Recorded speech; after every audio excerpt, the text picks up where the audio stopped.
প্রত্যেকটি মানুষকে তাওহীদবাদী হতে হবে, শিরক মুক্ত হতে হবে। শিরক হলো মাজারগুলিতে গিয়ে মনের আশা আকাঙ্ক্ষা সেখানে বলা, এটি হচ্ছে শিরক। এই কাজ আপনারা করবেন না। কুমিল্লা কি মাজার আছে? আছে? কোন মাজারে যাবেন না, কোনোদিন যাবেন না, কোনো প্রয়োজন নাই। বিপদে পড়েছেন, উজু করবেন, মসজিদে চলে যাবেন, সুবহানাল্লাহ বলেন। মসজিদে গিয়ে 2 রাকাত কাজায়ে হাজতের নামাজ পড়বেন, আল্লাহর কাছে কাঁদবেন। মাজারে যিনি শুয়ে আছেন বিশ্বাস করেন, কোরআন শরীফ আমার সামনে, বিশ্বাস করুন, যিনি কবরে শুয়ে আছেন আপনাকে 4 পয়সার উপকার করতে পারবে না। মাঝখানে আপনি শিরকের গুনাহ নিয়ে আল্লাহর দরবারে হাজির হবেন। মাজারে টাকা দিবেন না, পয়সা দিবেন না, মানত করবেন না। মাজার একটা ব্যবসা। মাজার আজকাল কি? মাজার আর রস সব ব্যবসা। আপনারা এইসব কাজে যাবেন না। আগরবাতি, মোমবাতি, চাদর দেওয়া, মশারি দেওয়া, এগুলো মুসলমানের কাজ না। হিন্দু, খ্রিস্টান, বৌদ্ধ যা করে আমরা কি তা করতে পারি? জোরে বলেন, পারি? কবরে যদি একটু চিন্তা করেন ভাইরা, মাথাটা একটু খাটান, কবরে যদি চাদর দেওয়াই লাগে তাহলে রাসূল করিম সাল্লাল্লাহু আলাইহি ওয়াসাল্লামের কবরের উপরে সোনার সুতা দিয়ে চাদর দেওয়া উচিত ছিল। তুলার সুতা না, সোনার সুতা। আর ওই রকমের দেওয়ার সিস্টেম হলে উম্মতেরা সোনার সুতা না, নিজের বুক নিজে ভাইয়া কলিজা বার করে রাসূলুল্লাহর কবরের উপর দিয়ে দিত। নবীর পরে সম্মান সাহাবায়ে কেরাম। সাহাবায়ে কেরামদের কবরের উপরে চাদর নাই, আগরবাতি নাই, মোমবাতি নাই, গোলাপ পানি নাই, গম্বুজ নাই। মাজার একটা হইছে, সেটারে গম্বুজ বানাইতে হবে। কেন গম্বুজ বানাবে? দরকারটা কি? তওবা করুন, জিন্দেগিতে আর কোনোদিন মাজারে কোনো সাহায্য করবেন না, 1 পয়সাও না। টাকা পয়সা দিবেন, টাকা পয়সা দিবেন, এতিমকে দিবেন, ভিক্ষুককে দিবেন, বিধবাকে দিবেন। পরীক্ষা দিতে পারে না, ফি দিতে পারে না, পরীক্ষা দিতে পারছে না, ওরে দেন। বাড়িতে চাল নাই, পানি পড়ে, ওরে দেন। অন্ধ মানুষকে দেন, লুলাকে দেন, এতিমখানায় দেন, মাদ্রাসায় দেন, টিউবওয়েল বানায় দেন যেখানে পানি নেই। এই সব কাজ করেন, সওয়াব হবে। সুবহানাল্লাহ করেন। মাজারে, কোন মাজারে, আজকের মাহফিলে যত লোক হাজির হয়েছেন, কোন মাজারে কোন টাকা পয়সা, আগরবাতি, মোমবাতি, চাদর জিন্দেগিতে দেবেন না। কারা দেবেন না? হাত উঁচু করে দেখান। আলহামদুলিল্লাহ। হাত নামা, হাত নামা। এরপরে থামেন, থামেন। এরপরে দেশে আজ অশ্লীলতার সয়লাব আমরা দেখতে পাচ্ছি। গতকালও আলোচনা করেছি। গত 5 বছর যারা ক্ষমতায় ছিলেন, অভিনয় নিয়ন্ত্রণ আইন তারা তুলে ফেলেছিলেন। অভিনয় নিয়ন্ত্রণ একটা আইন ছিল, কতদূর অভিনয় করা যাবে, একটা মেয়ে তার কাপড় কতটা কমাইতে পারবে, নাচে গানে অভিনেতা অভিনেত্রী একসাথে কতটা জড়াজড়ি করতে পারবে, এর একটা নিয়ম কানুন আগের থেকে ছিল। সেই নিয়ম কানুন ওই 5 বছরে তারা আইন পাশ করে নিয়ন্ত্রণ আইনটা তুলে দিয়েছে। ফলে কাপড়েরও বালাই নাই, আর জড়াজড়ির এমন সব ছবি যা কোনো মানুষের দেখার কোনো উপায় নাই, যেগুলি দেখলে চোখ সাবান দিয়ে ধোয়া লাগে। নাউজুবিল্লাহ বলেন। বাংলাদেশ সুপ্রিম কোর্ট, বর্তমান সরকারের আমলে বাংলাদেশ সুপ্রিম কোর্ট সুমোটো আইন জারি করেছে, যে সমস্ত অশ্লীল ছবি করা যাবে না, অশ্লীল পোস্টার লাগানো যাবে না। আমি গতকাল এখানে বলেছি, কুমিল্লার ডিসি সাহেবকে আমি গত রাত্রে তার সঙ্গে আমি কথা বলেছি, তিনি একমত হয়েছেন। কুমিল্লার কোন দেওয়ালে সিনেমার অশ্লীল পোস্টার থাকতে পারবে না। সিনেমা ব্যবসায়ীদের বলে দিবেন, আপনারাও বলে দিবেন তাদেরকে, সিনেমার ব্যবসা করো, অশ্লীল ছবি দেখাইতে পারবে না। বাইরে লেখা থাকবে একটার, ভিতরে কাটপিস দেখাবা ইংলিশ ছবি। এই হারাম ব্যবসা, সিনেমার ব্যবসা যারা করে ওদের মতো কপাল পোড়া আকাশের নিচে জমিনের উপরে আর নাই। কারণ কি জানেন? কারণ কি? আরে বাবা থামো। কারণ কি সেটা শোনেন। কারণ হচ্ছে, মসজিদ যে বানাইলো, ওই মসজিদে যতদিন নামাজ হবে, জিকির হবে, তেলাওয়াত হবে, কিয়ামত পর্যন্ত যে পয়সা দিছিল সে সওয়াব পাবে। আর সিনেমা যে বানাইলো, সিনেমা দেখিয়া এরকম বই কি কুমিল্লা আসছে? এমন একটা লোকেরা বলা বলি করতেছে, সুবহানাল্লাহ, এমন একটা ছবি আসছে যারাই দেখলো সব উমরা করতে রওনা হয়ে গেছে। এমন ছবি আসছে যা দেখা সমস্ত মানুষ তাহাজ্জুদ পড়া শুরু করছে। এরকম হয়েছে, যত ছবি আসলো, ছবি দেখলো, পরের মেয়ে কেমনে হাইজ্যাক করবে, কেমনে ব্রিফকেসের মধ্যে বন্দুক রাইফেল এগুলি ভাঙ্গে চুরে থুইয়া 10 তলার গ্লাস ভাঙ্গা লাভ দিয়ে পড়ে খালের মধ্যে পড়ে নদীর মধ্যে দিয়ে ফুড়িয়ে উঠে পাহাড়ের উপর দিয়ে পরের মেয়ে নিয়ে দৌড় দিল। এইসব সন্ত্রাসী, ডাকাত, জেনাকার, বদমাশ তৈরি করা হয়। ঠিক না বলো? এই সিনেমা যারা বানাইছো কান খুলে শোনো, এই সিনেমা যারা দেখতে আসলো, জোহরের নামাজ গেল, মাগরিবের নামাজ গেল, আসর গেল, এশার নামাজও গেল, ঠিক কিনা? এতগুলা নামাজ গেল, আর তারপরে চরিত্র নষ্ট করলো। চরিত্র নষ্ট করে ফেন্সিডিল খাইলো, এরপরে চুরি করলো, ডাকাতি করলো, সন্ত্রাস করলো, জেনা করলো। বেটা তুই মর, যে সিনেমা বানাইছো মর, মরে দেখবি কিয়ামত পর্যন্ত এই সিনেমা দেখে যত লোকের চরিত্র নষ্ট হয়েছে সমস্ত পাপ মাথায় নিয়ে কিয়ামতে আল্লাহর দরবারে দাঁড়াতে হবে। সুতরাং সিনেমার ব্যবসায়ীরা কানে ধরে সিনেমার ঝাঁটা মেরে দূর করে দাও। যদি মুসলমান হও, মুসলমানের যদি জন্ম দিয়ে থাকে, সিনেমার ব্যবসা বাদ দিয়ে দাও। আল্লাহ রহম করুক, বলেন আমিন। কপাল পোড়া না হইলে সিনেমার ব্যবসা, এত ব্যবসা থুইয়া তুমি মানুষের চরিত্র ধ্বংস করার জন্য ব্যবসা করতেছ। এরপরে আকাশ সংস্কৃতি, কে যাবে? আকাশ সংস্কৃতি ডিশ এন্টিনার মাধ্যমে সাইবার ক্যাফে এগুলি বানায়া রাস্তার মোড়ে মোড়ে দোকান করে, কম্পিউটারের ভেতরে, ক্যাসেটের ভিতরে, ইন্টারনেট ইত্যাদির মধ্য দিয়ে অশ্লীল ছবি প্রদর্শিত হচ্ছে। রাস্তার মোড়ে মোড়ে উঠতি বয়সের যুবক যুবতী মেয়েগুলি নষ্ট হয়ে যাচ্ছে। নাউজুবিল্লাহ বলে।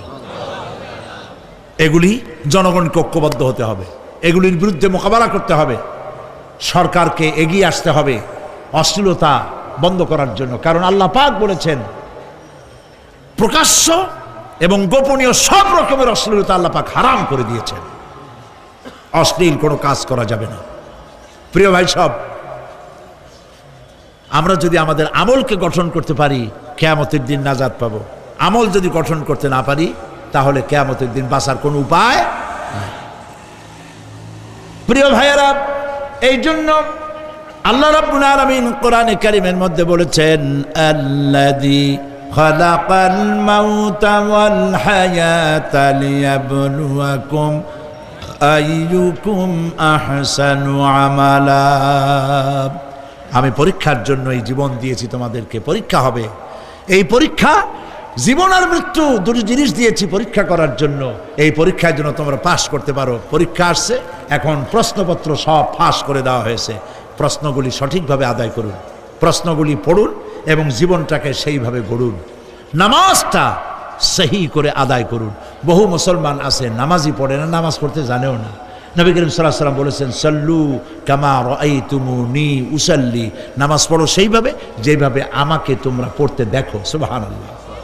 আর রাসূলুল্লাহ কেমনে নামাজ পড়তেন? এইটা বর্তমান বিশ্বের শ্রেষ্ঠ হাদিস বিশারদ আল্লামা নাসিরউদ্দিন আলবানী তিনি ইন্তেকাল করেছেন। আল্লাহ পাক তাকে জান্নাতুল ফেরদাউসের মেহমান বানায় নিক, বলেন আমিন।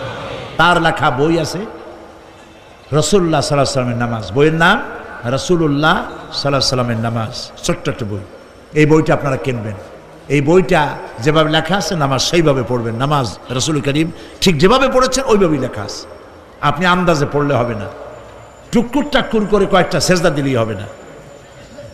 তা দিলে আর কান, একটা সেজদা থেকে আরেকটা সেজদার মাঝখানে সময় দিতে হবে, রুকু থেকে দাঁড়ায় সময় দিতে হবে, ধীরে ধীরে নামাজ পড়তে হবে। অথচ আমরা নামাজ পড়ি সব থেকে ব্যস্ততার সাথে, দ্রুত, রকেট সার্ভিস। কোরআন শরীফের ভিতরে নামাজের গুরুত্ব সর্বাধিক দেওয়া হয়েছে।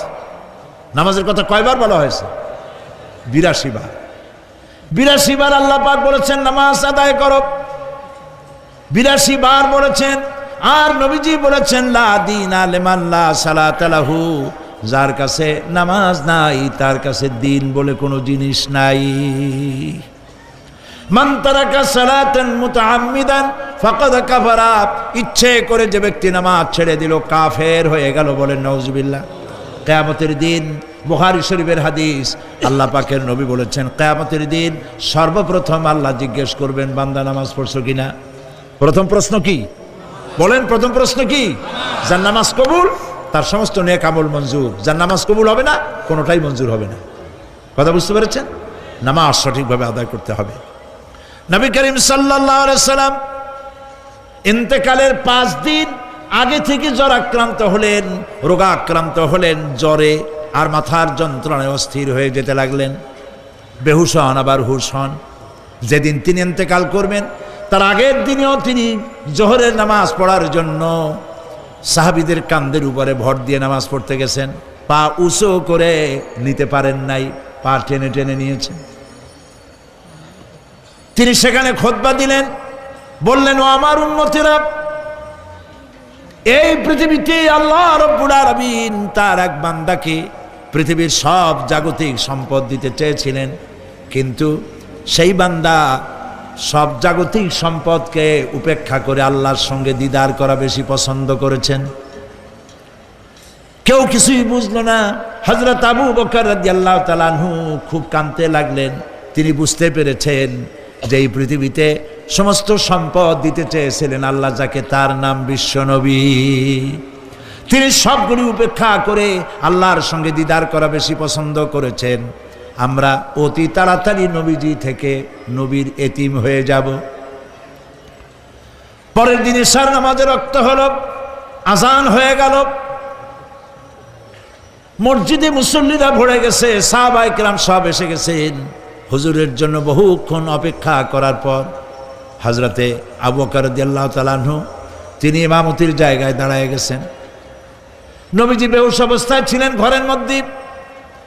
হুশ আসার পর তিনি হযরত আয়েশাকে বললেন, আয়েশা, মসজিদে নববীতে এখন কি হতেছে? তিনি বললেন, নামাজ হচ্ছে, লোকেরা আপনার অপেক্ষা করেছে, কিন্তু আপনাকে না পাইয়া দীর্ঘক্ষণ অপেক্ষা করার পর আপনাকে না পেয়ে আমার বাবার ইমামতিতে তারা নামাজ পড়তেছে, কিন্তু মুসল্লিদের মধ্যে কান্নার রোল পড়ে গিয়েছে। তাদের ধারণা হয়েছে নবীজির জায়নামাজে যখন হযরত আবু বকর দাঁড়ায় গেছে, নবীজির পিছনে নামাজ পড়া আর আমাদের কিসমতে হবে না। নবীজি বলছেন, আয়েশা রে, মসজিদে নববীর দিকের দরজাটা খুলে দাও, আমি নামাজের দৃশ্য দেখতে চাই। দরজা খুলে দেওয়া হলো। নবীজি কোন রকম মাথা উঁচু করে মসজিদে নববীতে নামাজের দৃশ্য নিজে অবলোকন করে আবার শুয়ে পড়লেন।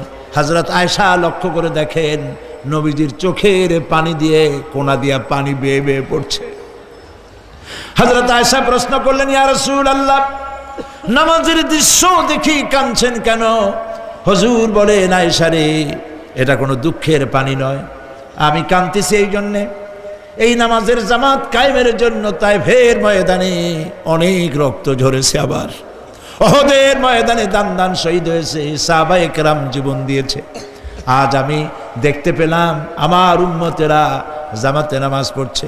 আমার ধারণা হলো ভবিষ্যতে কিয়ামত পর্যন্ত আমার উম্মতেরা এইভাবে জামাত বন্দী হয়ে নামাজ আদায় করবে। নবীজি আবার বেহুশ হয়ে পড়লেন। মসজিদে নববী থেকে আজ আর কেউ বাড়ি যায় না, সবাই কান্দে। আজ রাত বোধহয় নবীজি কাটাবেন না। মেয়েরা কাঁদতেছে, সাহাবায়ে কেরাম কাঁদতেছেন, আজওয়াজে মুতাহারাত তারা কাঁদতেছেন। নবীজির আবার হুশ হলো, তাকায় দেখেন ঘরের মধ্যে কান্নাকাটি, মসজিদে নববীতে কান্নাকাটি। সব থেকে বেশি কাঁদতেছেন মা ফাতেমা। নবীজি হযরত ফাতেমার কান্না দেখে ইশারা করলেন, কাছে আয়। হযরত ফাতেমা রাসূলের কাছে গেলেন। নবীজি কানে কানে কি যেন বললেন, কান্নাটা বন্ধ হয়ে গেল। হযরত আয়েশা জিজ্ঞেস করলেন, মা, তোমার আব্বা তোমার কানে কি বলল আর কান্না বন্ধ হয়ে গেল? হযরত ফাতেমা বলে, আম্মাজি, আমার আব্বা আমাকে বললেন, মা ফাতিমা, তোমার কান্না আমার বরদাস্ত হয় না, কেঁদো না, আমি মৃত্যুর পরে সকলের আগে তোমার সাথে আমার দেখা হয়ে যাবে। হযরত ফাতেমা বলছেন, আম্মাজি, আমি বুঝতে পেরেছি আমার আব্বার এই কথার অর্থ কি। নবীজির ইন্তেকালের পরে আত্মীয় স্বজনের মধ্যে সবার আগে আমার মৃত্যু হবে আর আমার পিতার সাথে আমি মিলিত হতে পারবো। রাত যখন শেষ হয়ে এলো,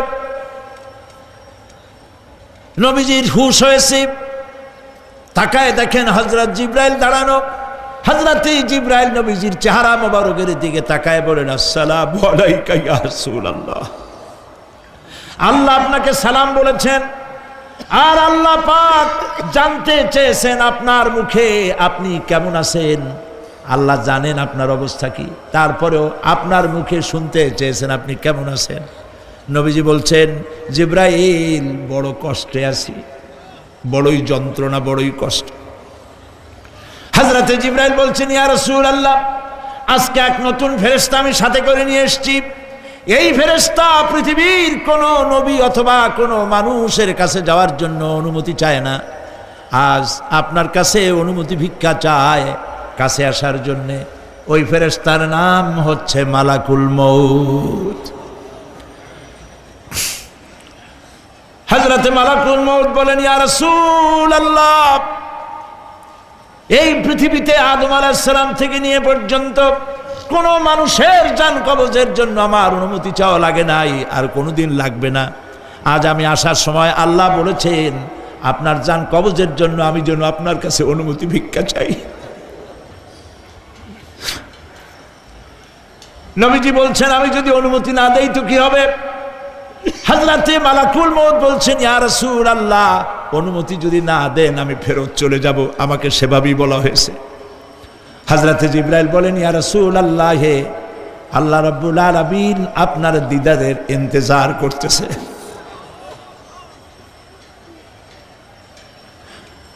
নবীজি বলছেন, মালাকুল মউত, তুমি জান কবজের কাজ শুরু করো। মালাকুল মউত যখন কাছে এসেছে, রাসূল জিজ্ঞেস করলেন, আয়েশা, ঘরে যে কয়েক টুকরা স্বর্ণ ছিল সেগুলোর কি অবস্থা? ছোট ছোট 6 টুকরা স্বর্ণ ছিল। হযরত আয়েশা বলছেন, হুজুর আমি এগুলো রেখে দিছি। হুজুর বলছেন, না, রাখতে পারবে না, আমার ইন্তেকালের আগে খয়রাত করে দাও।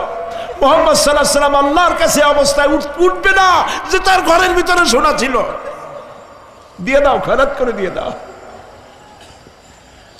হযরতে মালাকুল মউত রাসূলের জান কবজ শুরু করে দিলেন। রাসূলুল্লাহ জীবনের শেষ কথা বললেন, আসসালাত আসসালাত ওয়া মা মালাকাত আইমানুকুম। আমার উম্মতেরা বিদায় লগ্নে বলে গেলাম, নামাজ নামাজ নামাজ ছেড়ে দিও না।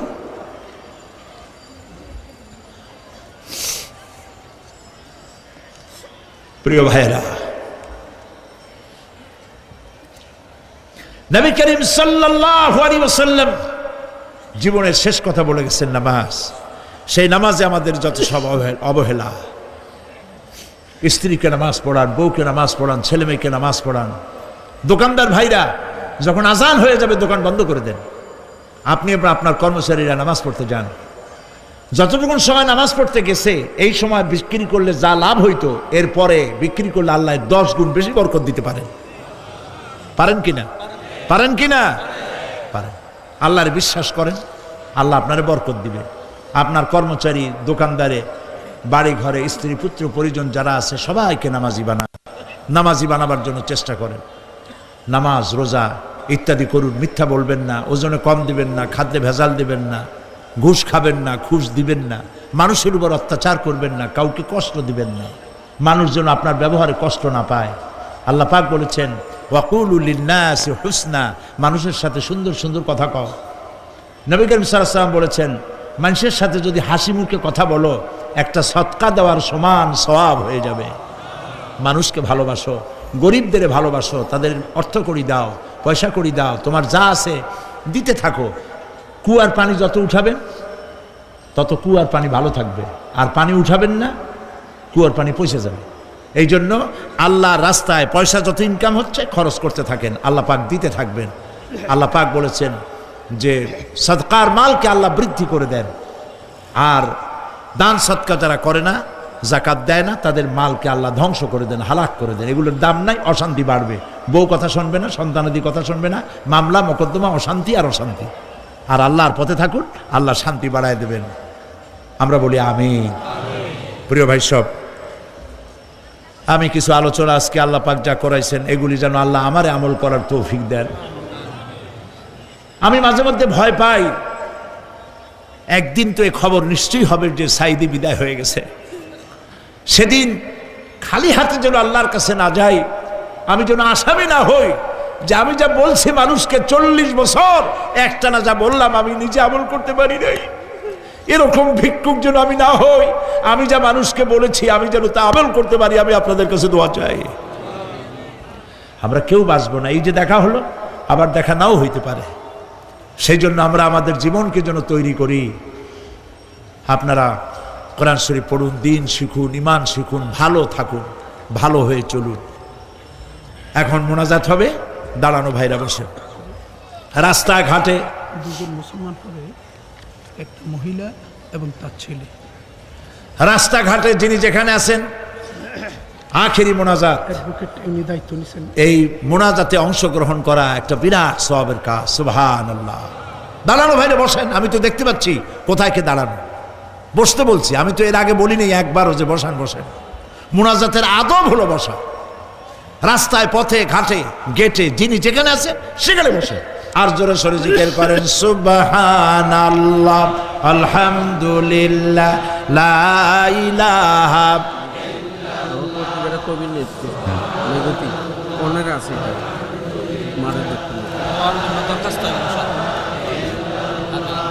সুবহানা ইসলাম সেখানে সদস্য নজরুল ইসলাম।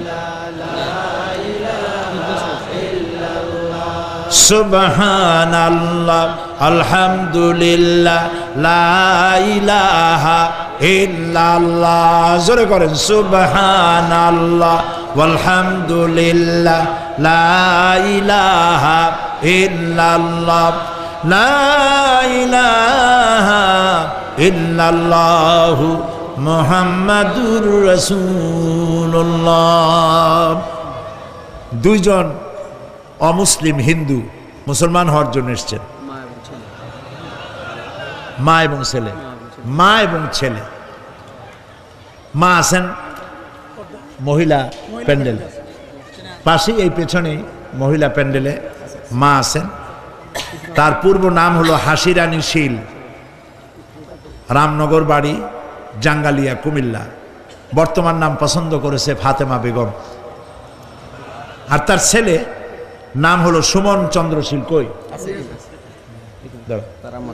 সুমন চন্দ্রশীল। বর্তমান নাম পছন্দ করেছে মোহাম্মদ ওমর ফারুক। মাশাআল্লাহ।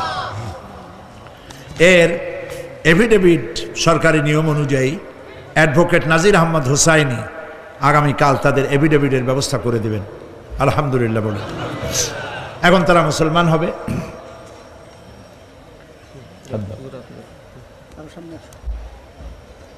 যে বোন আমাদের মুসলমান হচ্ছেন, হাসি রানী, বর্তমান নাম ফাতেমা বেগম, আমরা এখানে যা পড়তেছি আপনি তাই উচ্চারণ করবেন। তুমি জোরে জোরে বলবা, আপনারা সবাই বলেন লা ইলাহা ইল্লাল্লাহু মুহাম্মাদুর রাসূলুল্লাহ।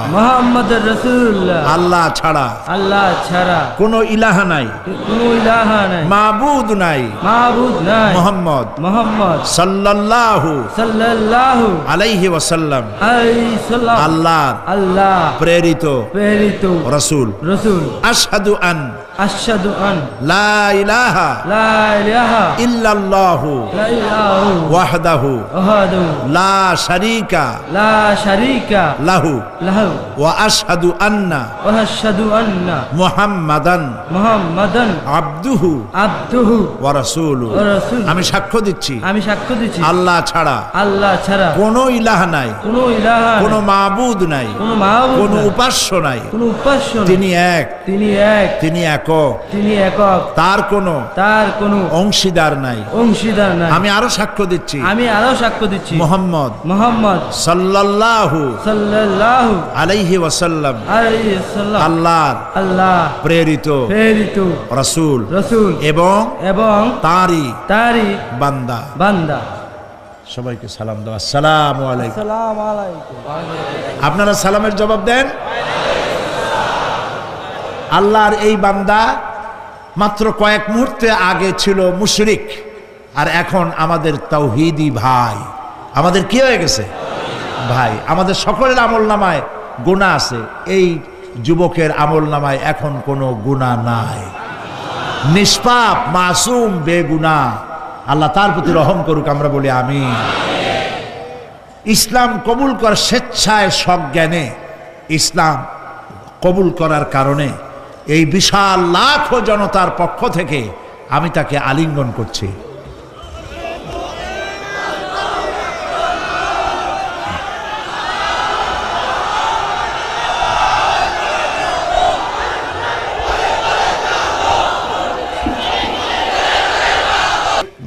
পত্রিকা তো আজকাল জানেন, পত্রিকাগুলি প্রায় ইসলামের বিরুদ্ধে লেখে, কথা ঠিক কিনা? সেই ক্ষেত্রে কুমিল্লা একটা পত্রিকা বের করেছে, সাপ্তাহিক মেঘতি, মেঘনা, গোমতী, তিতাস, তিনটা নদীর কূলে যারা বাস করে তাদের কথাই এ পত্রিকা বলবে, বৃহত্তর জনগোষ্ঠীর ইমান, আকিদা ও সংস্কৃতির উপরে ভিত্তি করে। সেজন্য আপনারা এই পত্রিকাটি সংগ্রহ করার চেষ্টা করবেন। আর বলেছিলাম যে প্রত্যেকটি মুসলমান, রাসূলুল্লাহ বলেছেন যে এমন 2টা রাত যাবে না যে তার মাথার তলে ওসিয়তনামা থাকবে না। ওসিয়তনামা কারে বলে আমরা জানি না, ওসিয়ত তো বুঝি কিনা, কিন্তু লেখে কেমনে জানি না। সেই জন্য হযরত খুররাম মুরাদ রহমতুল্লাহ আলাইহে তার মৃত্যুর সময় তিনি উপমহাদেশের একজন অন্যতম শ্রেষ্ঠ ইসলামী চিন্তাবিদ, মৃত্যুর আগে ওসিয়তনামা লিখে গেছেন। খুররাম মুরাদের শেষ ওসিয়ত, এটা আমি সম্পাদনা করে দিয়েছি, খুব কম পয়সা দাম। এটি আপনারা নিলে ওসিয়ত কেমনে লিখতে হয় সেটা বুঝতে পারবেন, ছেলে মেয়েকে দিনের উপরে রাখার জন্য করতে পারবেন। ওমর রাদিয়াল্লাহু তাআলা আনহুর কথা আমি বলছিলাম আপনাদেরকে, তার জীবনী সম্পর্কে অনেকের জানা নাই। সেই জন্য শহীদে মেহরাব হযরত ওমর ইবনুল খাত্তাব রাদিয়াল্লাহু তাআলা আনহু, তার জীবনের কাহিনীগুলি জানতে পারলে আমরা আমাদের এবং আমাদের সমাজকে গড়তে পারবো, এটিও পাওয়া যাবে। তারপরে বই মানুষের ক্ষতি করে না, মানুষকে ঠকায় না, ঠকায় নভেল, নাটক, উপন্যাস, গল্প, দাদুর বই, এইসব পড়লে মানুষ ঠকে, কিন্তু কোরআন হাদিসের বই পড়লে মানুষ ঠকে না। কোরআন শরীফ, এই যে কোরআনের তাফসীর করলাম, কোরআন আপনার বাড়িতে আরবি কোরআন আছে কিন্তু তরজমা নাই। আল কোরআন একাডেমি লন্ডনের পক্ষ থেকে কোরআন শরীফের বিশাল বাংলা অনুবাদ বেরিয়েছে, সহজ সরল বাংলা অনুবাদ কোরআন শরীফ, হাফেজ মনিরুদ্দিন আহমদ সাহেবের। এর হাদিয়া 700-750 পৃষ্ঠার অফসেটে ছাপা, মাত্র 100 টাকা দিয়ে। বাংলাদেশের কোনো প্রকাশক এই পয়সা দিতে পারবে না, তিনি লাভের দিকে তাকান নেই, আল্লাহর হস্তে। তো এটা আপনারা নিতে পারবেন। আর তাফসীর বোঝার জন্য তাফহিমুল কোরআনের কোনো জুড়ি নেই, আলহামদুলিল্লাহ বলেন। কি তাফসীর নাম বলেন? তাফহিমুল কোরআন আপনারা কিনবেন। ফি জিলালিল কোরআন, সৈয়দ কুতুব শহীদ রহমতুল্লাহ আলাইহি, তার তাফসীর আপনারা নেবেন, এখানে পাওয়া যাবে। ঢাকা থেকে এই বইগুলি আসছে, আপনারা নিয়ে যাবেন। আল্লাহ নেওয়ার তৌফিক দিন, জোরে বলেন আমিন। সবশেষে আমার 40 বছর কোরআনে কারিমের, আমাকে লোকেরা মুফাসসিরে কোরআন বলে, কিন্তু আমি নিজেকে মুফাসসিরে কোরআন বলে মনে করি না। আমি মনে করি আমি কোরআনের একজন ছাত্র, তাফসীরের ছাত্র। তাফসীরের একজন ছাত্র হিসেবে 40 বছর একটানা দেশে আর বিদেশে কোরআনের কিছু খেদমতের তৌফিক আল্লাহ দিয়েছিলেন।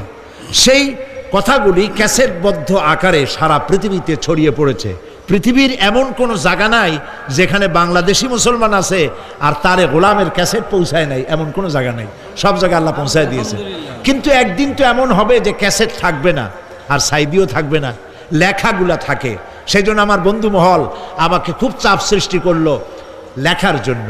তাফসীর লেখা হয়েছে, তাফসীর এখন কিতাব আকারে বেরিয়ে গেছে। তাফসীরে তারা নাম রেখেছে তাফসীরে সাঈদী, সূরা ফাতিহা। গতকাল বলেছি চট্টগ্রামে তাফসীর করেছিলাম 5 দিন, সূরা ফাতিহার উপরে 46 জন হিন্দু খ্রিস্টান মুসলমান হয়েছে। সূরা নাবা করলাম, এবার 31 জন হয়েছে। চট্টগ্রামে 5 শতাধিক খ্রিস্টান, হিন্দু, বৌদ্ধ গত 24 বছরে ইসলাম কবুল করেছে, আলহামদুলিল্লাহ।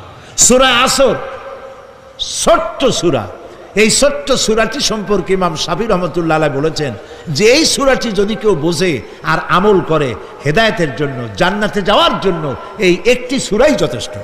এর উপরে 5 দিন তাফসীর করেছি চট্টগ্রামে, 36 জন হিন্দু, খ্রিস্টান, বৌদ্ধ মুসলমান হয়েছে। সূরা আসর, এই ছোট্ট সূরাটির তাফসীর হয়েছে 488 পৃষ্ঠা, আলহামদুলিল্লাহ। আপনারা মেহেরবানি করে নিয়ে যাবেন তাফসীরে সাঈদী সূরা আল আসর, এগুলি পাওয়া যাবে ওখানে। এই বিশাল কিতাবের হাদিয়া তারা রেখেছে মাত্র 200 টাকা। আপনারা যারা পারেন নিয়ে যেতে চেষ্টা করবেন। আমি চাই আপনাদের ঘরে ঘরে তাফসীর থাকুক, যাতে করে আপনি বুঝতেও পারবেন আর আমাকে দোয়াও করতে পারবেন। আমি আমার পক্ষ থেকে, আমি নিজের ভাইয়ের মতো মনে করি, আজকের সভাপতি কুমিল্লার সকল মানুষের কাছে সম্মানের পাত্র আলহাজ এম.এ. চৌধুরী সাহেবকে আমি সূরা তাফসীরে সাঈদী সূরা আল আসর আমি হাদিয়া দিচ্ছি।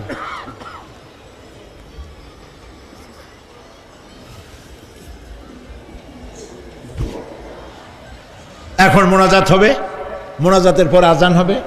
আব্দুল জব্বার সাহেব লক্ষ্মীপুর আমি স্ট্রোক করেছে। রব্বানা যালামনা আনফুসানা ওয়া ইন লাম তাগফির লানা ওয়া তারহামনা লানাকুনান্না মিনাল খাসিরিন। সবাই পড়েন আমার সাথে, রব্বানা যালামনা আনফুসানা ওয়া ইন লাম তাগফির লানা ওয়া তারহামনা লানাকুনান্না মিনাল খাসিরিন। হায় আল্লাহ তাআলা, তোমার আরশে আজিম থেকে তাকায় দেখো কুমিল্লার ঈদগাহ ময়দানে, বিশাল ময়দান, রাস্তাঘাট, মানুষ উপচে পড়েছে, লাখো জনতা। আমরা গুনার বোঝা নিয়ে তোমার দরবারে হাত তুলেছি। রব্বুল আলামিন, আমাদের গুনার দিকে তাকায়ও না, আমাদের চোখের দিকে আর মুখের কাকুতি মিনতির দিকে তাকায়া আমাদের জিন্দেগির গুনাহ মাফ করে দাও। রব্বুল আলামিন, সারা জীবন নাফরমানি করেছি, শিরক বিদআত সহ এমন কোন গুনাহ নাই করি নাই। আল্লাহ তাআলা দয়া করে আমাদের জীবনের গুনাহ মাফ করে দাও। আয় আল্লাহ তাআলা, আমাদের মধ্য থেকে যাদের আব্বাজান দুনিয়া থেকে বিদায় হয়ে গেছে, আমাদেরকে কত কষ্ট করে তারা মানুষ করেছিলেন, আজকে তারা দুনিয়ায় নাই। আল্লাহ তাআলা, বিদেশে যদি আত্মীয় স্বজন চলে যায় মাসে মাসে অথবা প্রতিদিন টেলিফোনে খবরও পাওয়া যায়, আমাদের মা বাপ দুনিয়া থেকে বিদায় হয়ে গেছে বছরের পর বছর, যুগের পরে যুগ, কি অবস্থায় আছে কোনো খবর জানি না। রব্বুল আলামিন, আমাদের গর্ভধারিণী জনম দুঃখিনী মা নিজে না খেয়ে আমাদেরকে খাওয়াইছেন, গর্ভে রেখে কষ্ট করেছেন, ডেলিভারি করতে কষ্ট করেছেন, 2.5 বছর বুকের দুধ খাওয়াইয়া মানুষ করেছেন। আমাদের মা বাপ যাদের দুনিয়া থেকে বিদায় হয়ে গেল, আল্লাহ কবরটাকে জান্নাতের টুকরা বানায়া দাও। রব্বির হামহুমা কামা রব্বায়ানি সগীরা। সবাই পড়েন, রব্বির হামহুমা কামা রব্বায়ানি সগীরা। আয় আল্লাহ তাআলা, সারা পৃথিবীতে আজ মুসলমানদের বড়ই দুর্দিন, মুসলমানদের পক্ষে কথা বলার লোক আজ আর নাই। আল্লাহ তাআলা, কাশ্মীরের মুসলমানেরা কষ্ট পেতেছে, তাদেরকে পাখির মতো গুলি করে হত্যা করা হচ্ছে, প্যালেস্টাইনি মুসলমানদেরকে অভিশপ্ত ইহুদিরা মারতেছে। আয় আল্লাহ তাআলা, বাগদাদে যে ইরাকে অনেক নবীর মাজার আছে, মাহবুবে সুবহানী, কুতুবে রব্বানী, শেখ মহিউদ্দিন আব্দুল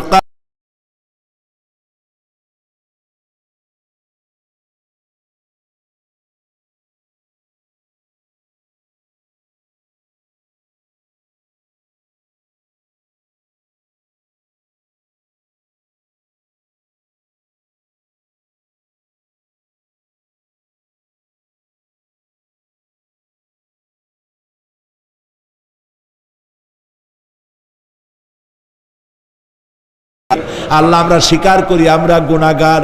আয় আল্লাহ, আমরা 1000 বার স্বীকার করি, নত শিরে স্বীকার করি আমরা গুনাহগার, কিন্তু একটা ভালো পরিচয় আমাদের আছে, সেই পরিচয়টা হলো আমরা তোমার হাবিবের উম্মত। আয় আল্লাহ তাআলা, তোমার হাবিবের সাদকায় আল্লাহ তুমি দুনিয়ার মুসলমানদের দিকে রহমতের নজরে তাকাও। আল্লাহ, আমাদের জীবনের গুনাহ মাফ করে দাও। আল্লাহ, মুসলমানদেরকে তুমি সাহায্য করো। রব্বুল আলামিন, কিয়ামতের দিন যেদিন পায়ের নিচে হবে তামার মতো মাটি, গুনাহগারের মাথার চান্দি ফেটে গিয়ে মগজগুলো গলে গলে পড়বে, জিহ্বাটা নাভিস্থল পর্যন্ত ঝুলে পড়বে, ময়দানে সারা পড়বে পানি পানি বলে। আল্লাহ ওই দিনে তোমার হাবিবের হাতের কাউসারের পেয়ালা আমাদের নসিব করে দিও। তোমার হাবিব বলেছেন 3000 বছর ধরে তুমি জাহান্নামের আগুনকে উত্তপ্ত করেছো, রক্ত মাংসের শরীর নিয়ে আমরা আগুনে জ্বলতে পারবো না। আল্লাহ জাহান্নামের আগুন আমাদের জন্য হারাম বানায়া দাও। আল্লাহুম্মা আজিরনা মিনান নার। সবাই পড়েন আল্লাহুম্মা আজিরনা মিনান নার, আল্লাহুম্মা আজিরনা মিনান নার। আয় আল্লাহ তাআলা, আমাদের আকীদা, আমাদের বিশ্বাস হলো এই, আমরা এখন কোথায় বসা তুমি দেখতে পাচ্ছ, আমরা কি বলতেছি তুমি নিশ্চয়ই শুনতে পাচ্ছ। তুমি একটু তাকায় দেখো তো বাবু, এতগুলি হাত তো কোনো পীরের দরবারে ওঠে নাই, কোনো বাজারে গিয়ে ওঠে নাই, কোনো মন্ত্রীর কাছে ওঠে নাই, কোনো প্রেসিডেন্টের কাছে ওঠে নাই। রাজা ধীরাজ, সম্রাটের সম্রাট, বিশাল আকাশের মালিকের কাছে হাত তুলেছি, মালিক খালি হাতে ফেরত দিও না, মালিক খালি হাতে ফেরত দিও না। হে আকাশের মালিক, হে জমিনের মালিক, হে আমাদের রব, আমাদেরকে খালি হাতে ফেরত দিও না বাবু। আল্লাহুম্মা লা তারুদ্দানা খাইবিন, আল্লাহুম্মা লা তারুদ্দানা খাইবিন। আল্লাহ তাআলা একেবারে কিচ্ছু না দিয়া খালি হাতে ফেরত দিও না বাবু। কয়েক সেকেন্ড আমি আপনাদের জন্য ছাড়লাম, মাথা নিচু করুন, চক্ষু বন্ধ করুন, যার যা বলার বলেন, দোয়া কবুল হয়ে যাবে ইনশাআল্লাহ। বলেন, যার যা বলার দরকার মিনতির সাথে কাকুতি মিনতি করে বলেন।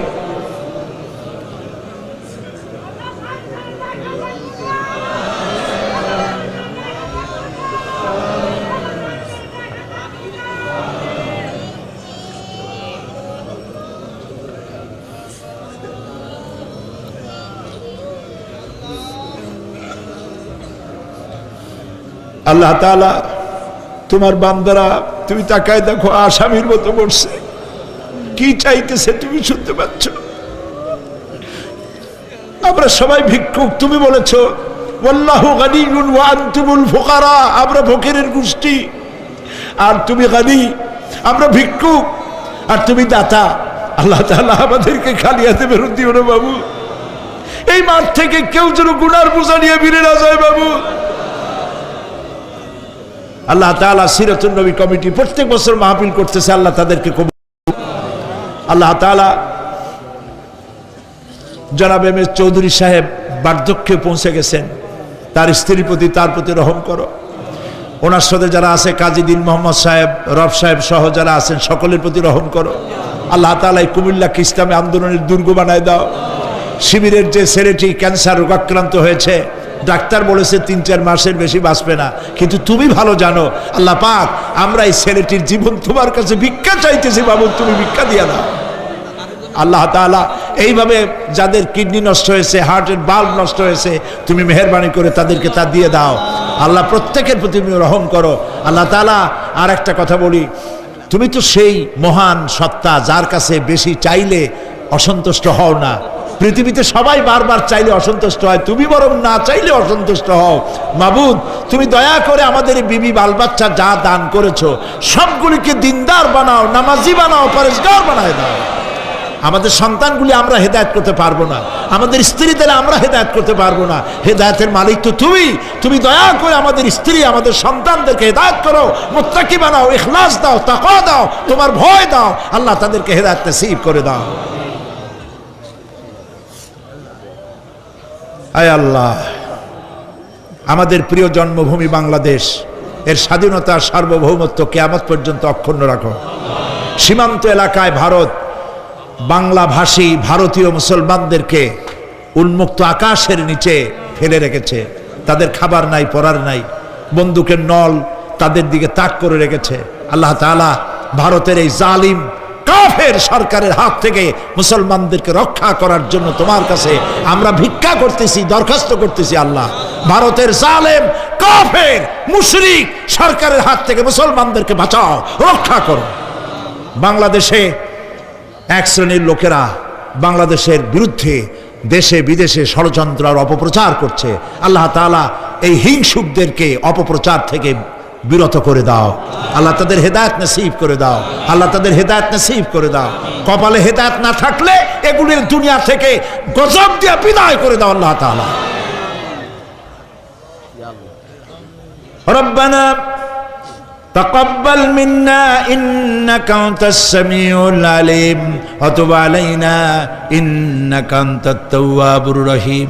আয় আল্লাহ তাআলা, আমাদের দেশের সেনাবাহিনী, আমার দেশের বিডিআর, আমার দেশের পুলিশ বাহিনী, তাদেরকে দিন দাও, ঈমান দাও, চরিত্র দাও, ভালো রাখো আল্লাহ। তাদের উপরে তোমার রহমত নাজিল করো। রিকশাওয়ালা, ঠেলাওয়ালা, কুলি মজুর, কষ্ট করে যারা রুজি কামাই করে আল্লাহ তাদের রুজিতে বরকত দিয়ে দাও।